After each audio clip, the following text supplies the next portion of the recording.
about this event which is coming up at the Hotchkiss Library in Sharon on May 2nd. It's about one of America's most famous generals, probably one of the more famous generals worldwide, a guy by the name of Patton. I want you to remember that no bastard ever won a war by dying for his country. He won it by making the other poor dumb bastard die for his country. Now that is George C. Scott standing in front of a huge American flag in the picture Patton. Well, we are pleased to have with us this morning Juergen Kalwa, who is presenting the program The Road to Patton at the Hotchkiss Library. It's a free Zoom event on May 2nd at 4 p.m. Juergen, thanks for joining us this morning. Well, good morning to everybody who's listening. As somebody who watches movies, I do enjoy movies for entertainment. But when I was much younger and that movie on Patton came out, it spurred me to read on about Patton because obviously the type of leader, the type of man that you can wholeheartedly support, and at other times look at him and say, geez, what's with that guy? So now you've got the road to Patton. Let's talk a little bit about your initial interest in Patton and putting this together. Well, I'm a journalist. I work for German media, among which is German Public Radio, and I'm always looking for interesting topics. But in this case, I actually picked it up locally. I live in Sharon, and this whole movie has a Sharon connection, and that's the reason why I'd like to share, what I found out doing my research about the genesis of the movie. Yeah, of course, Campbell Scott lives here, and George Scott was in there. Now, like I said, I can't say that everything about that movie was accurate, but it did spur me to really read in and appreciate the positives of the man and accept the negatives of the man. And you obviously have dug in a little deeper, too. Were you surprised in anything you found out about Patton and the movie, and we'll go from there? Well, I think what many sources, including the head historian at West Point, the academy right on the Hudson River, have told me that the historic accuracy of the movie is pretty strong. Yeah. So it does not really fictionalize Patton. Almost the most intriguing difference is the real George Patton and his voice and his face are slightly different. George C. Scott basically distills Patton and makes him into a even more interesting character, but that's more the acting part than the content part. I just I find that in America we really defend our military and appreciate giving us all the freedoms we have. There's been some just iconic generals, Dwight Eisenhower, who went on to be president.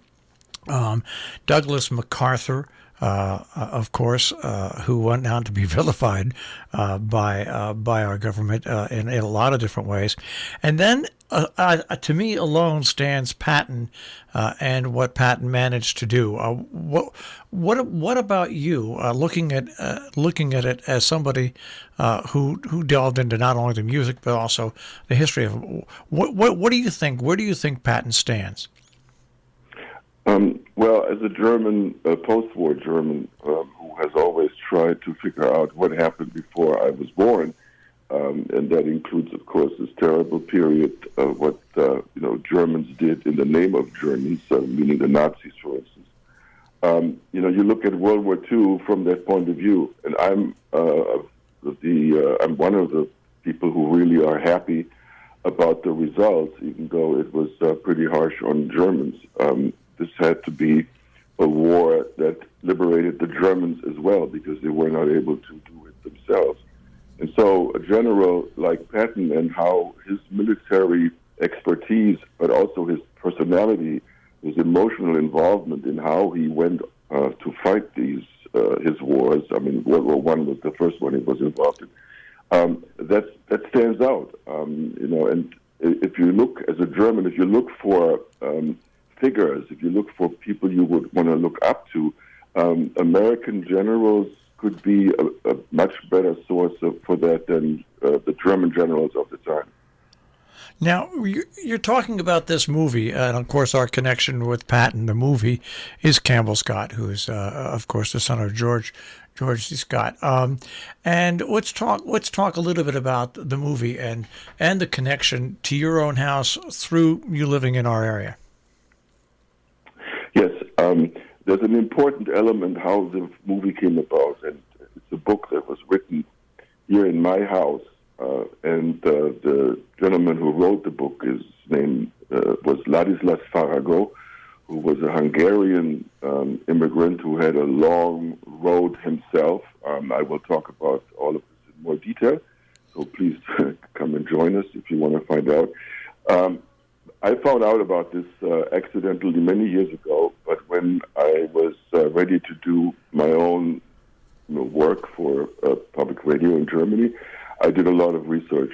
I talked to his son, I talked to other people, and so I'm able to now give you much more information about how the movie came about, which has a 20-year history from the point of when a producer in Hollywood wanted to do the movie until it actually came out in 1970. And so the 1971 year is interesting also because 50 years ago at the Oscars, this movie won 7 Oscars, and George C. Scott was one of the people who won an Oscar at the time, but famously didn't want to accept it. The thing I always remember about the movie is the beginning, standing in front of a huge, huge American flag. Now, the writing of the book, how did you find out that the book was written in your house? Well, that's one of the things that I would love to, it's almost like a punchline. I would like to intrigue people to come to listen to this. There's a simple part of the story to that. Somebody told me that this gentleman had lived here for the time being, and that he used the house as a retreat. He had an apartment in the city, like so many of us, but he wanted to be out in the country and be in a quiet environment to write the book. And the book is 800 pages, so it was a lot of writing. And this gentleman wrote longhand, so he had to have people who typed it up. These are all parts of the things I learned later. All right, and in your investigations and in your on the writing of the book and the movie, what is your overall opinion of Patton? Does some of Patton's? I think every strong leader has certain problems because they can't really do the whole cooperate with everybody thing. Has your opinion of Patton changed since you started this whole project, since you read this book that was in your house, since you've seen the movie and written on the movie and spoken to so many people? Have you evolved? And does America have the right image of Patton in your mind? These are, I would say, almost 3 questions in one, but that's fine. I'm just trying to sort this out. I think the bigger distinction I would make is between the real Patton and how we read or how we interpret the real Patton, and how we deal with the movie like Patton, which is extraordinary in its own way, because it's probably the only movie, in the biopic world that has the quality of not just accentuating the real person, but basically bringing the real person onto the screen in a way that it becomes plausible and believable. And that includes his faults and his mistakes, but also his genius. And so things have not really changed so much regarding the real Patton, but more about the movie, because I also talked to movie buffs about all of this. And in the history of movie making, this movie stands out. And that's one of the reasons why we, all have now a good chance to go back and see it, even 50 years later. It basically enhances our positive image. And to the movie itself is a miracle because it actually, people who like military like the movie, and there are people who don't like wars, and they like the movie because the movie is a piece of art that's really special. Well, I think what you just said there, by the way, we're speaking this morning right now with a person who's going to be at the Hotchkiss Library with a special Zoom event, Juergen Kalwa, and we're talking about his presentation via Zoom, The Road to Patton, which you can join absolutely on Zoom for free. You need to register, and you can go to the Hotchkiss Library of Sharon, their website, hotchkisslibraryofsharon.org/event/Patton, to sign up. I never viewed that movie as a war movie. I viewed it. It's funny. Even though it was set in the war, there were a lot of war scenes. I viewed it as an autobiography of a classic American general. Well, we have, and that's something that the famous director Oliver Stone has talked about. He found out when he worked on his own Richard Nixon movie. Yeah. That Richard Nixon, for instance, was a real fan of the movie, watched it several times in the White House, and Oliver Stone draws a connection between what happened in the Vietnam years when Richard Nixon ordered the attack on Cambodia, which is a two-pronged phase. There was first the bombardment of Cambodia, but then there was also sending troops, infantry troops, into Cambodia. Oliver Stone says and claims that was Nixon was influenced by liking Patton's way of fighting war. So you could put Nixon into the category of liking Patton because of he likes war. Pretty amazing stuff, and I hope people take advantage of the convergence of circumstances of you being in your house, the book that was written in your house about Patton, you bringing that book, the movie, and the local connections, all the local connections, together in this presentation. It is this Sunday at 4 o'clock on Zoom. Once again, hotchkisslibrary.org. And you know what I'm going to do tonight, Juergen? I'm going to go home because I own it, and I'm going to watch Patton again because I watch it at least once a year. I really do. Terrific. It's still worth it, even though I think it's one of these movies that have not aged has not faded. The cinematography was exceptional. I don't know if you know that.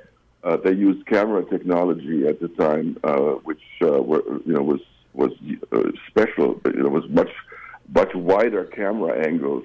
So the imagery is fantastic. The music is fantastic, and it has stayed. It has kept its value. Well, once again, have a great event, and who knows? I might register because I'd like to hear more of your story, the inside stories. So and very kind of you. Thank you. Well, thank you for joining us this morning. Very good. Take care. All the best. Thank you. Bye bye. It does sound like it's going to be a fun event, especially if you're like me and you like the movie and you liked it so much you went on to read about Patton. That is this Sunday at 4 o'clock Zoom.